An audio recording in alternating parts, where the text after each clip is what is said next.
Em 2002, Richard Florida escreve um livro chamado A Ascensão da Classe Criativa.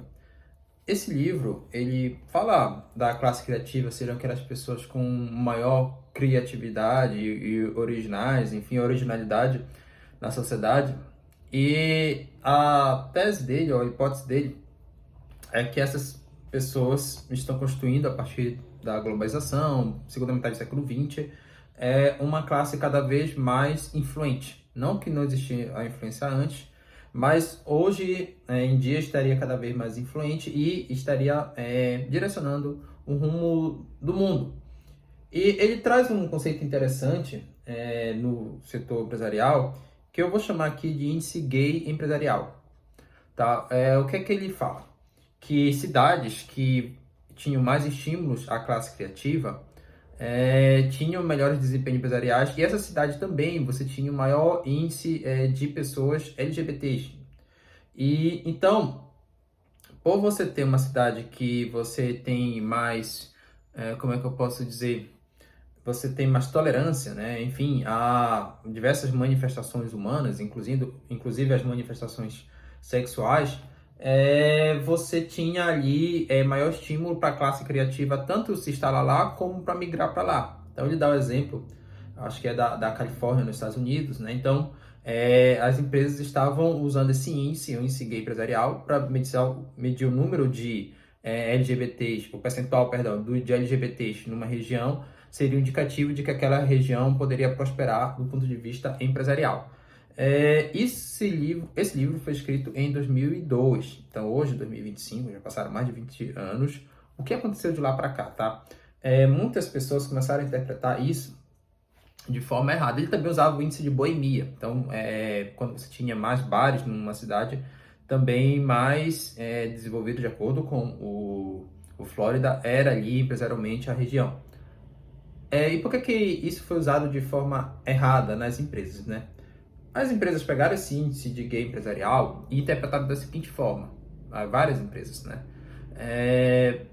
Tanto pelo alto escalão, mas também por uma questão ali de buscar um nicho de mercado ou também uma melhoria da sua gestão de pessoas. Já que essas cidades que têm mais homossexuais se desenvolvem mais empreendedorismo, então, se eu tiver mais homossexuais, eu vou ter mais diversidade, entre outras minorias, né, na minha empresa. Logo, ela vai se desenvolver mais. Ela vai ter melhor performance empresarial. Então, eles pegaram essa lógica ali da cidade e colocaram para as empresas, né? Isso foi feito principalmente a partir da década de 2010, com o que a gente foi habituado a ver nas empresas, a chamada cultura woke. Empresas com departamentos de diversidade, entra aí um pouco a pauta ambiental também, a pauta ali das minorias sociais, né, mulheres, você ter paridade de mulheres e homens nos cargos de alto escalão, também como as diferentes etnias, né, as diferentes cores também, né, ter paridade ali de negros e brancos. Isso vai para o serviço público, obviamente, mas também vai muito forte para o setor empresarial. Acontece que, então, o processo todo de gestão de empresas começou a ser modificado. O processo de seleção de pessoas, por exemplo, você usou muito mais, passou a usar muito mais esses critérios, que são critérios ali de características, como é que eu posso dizer, demográficas dos indivíduos, né? Qual a orientação sexual, a raça, a cor, a etnia, do que critérios meritocráticos. Você olhava muito mais para quem era ali aquele indivíduo, em termos de demografia, do que o currículo dele, ou as experiências, esse tipo de coisa. Ou se passou a dar mais importância para isso. Não que isso deixou de ser importante, mas a questão ali das minorias passou a ser mais importante na chamada agenda woke. Esse negócio durou até o ano de 2023.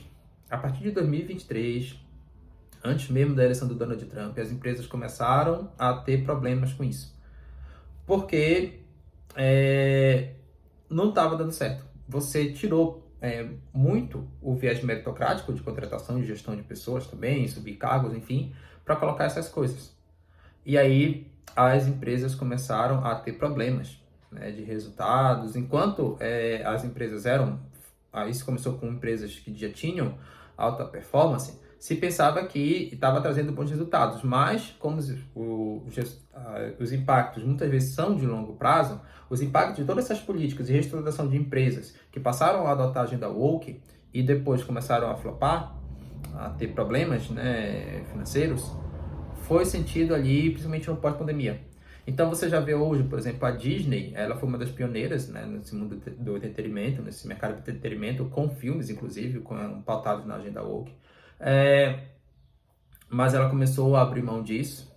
Você tem também ali a Harley Davidson, aquela empresa de moto, a Microsoft mais recentemente, aqui no Brasil a Vale, e várias outras empresas, se vocês pesquisarem aí na inteligência artificial, no Google, empresas que deixaram de lado, abriram mão, enfim, da agenda woke, ou que diminuíram os investimentos em DDI, né, em diversidade e inclusão, vocês vão ver que isso é uma tendência mais recente.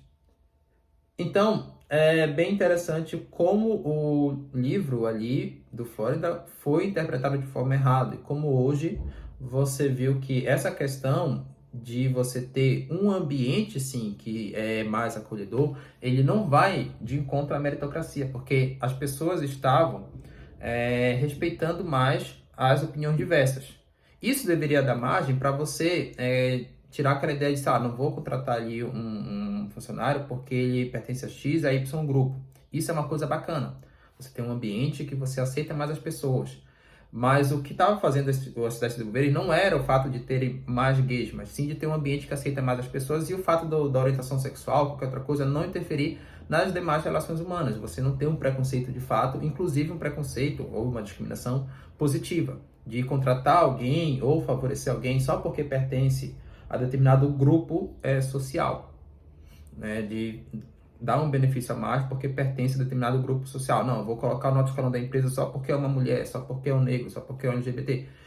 Isso é uma forma, sim, de discriminação dita positiva, mas se a gente refletir pode até ser negativa, a pessoa que pertence a essa classe, porque você não está contratando pelo mérito das pessoas, pela competência profissional, mas sim por ela pertencer a algum desses grupos. Então, como você deixou de lado o mérito, com o tempo as empresas foram vendo que isso não estava dando certo, porque a interpretação tinha sido errada. Você tem que ter sim um ambiente de respeito sempre, né, à diversidade humana, e não usar essa diversidade para nem prejudicar nem favorecer ninguém. Não esqueça de curtir, compartilhar e se inscrever no canal.